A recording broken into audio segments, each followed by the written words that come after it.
The Lord is inviting us, do not settle for less because you can do more. You can be more. Kaya nga mga minamahal na mga kapatid, yung taong kampante, wala nang push para mag-level up. Sanay na ako dito. Hanggang dito na lamang ako. Kaya nga, yung mga taong kampante, ang script nila sa buhay, pwede na yan. Okay na yan. Pwede na yan. Pagtiyagaan na natin yan.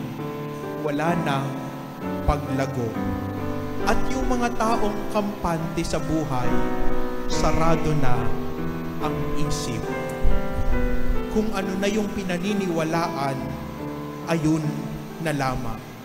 Mga minamahal na mga kapatid, the readings of today invites us not to settle for the minimum requirements, but to extend our desire to do more until we reach the maximum end.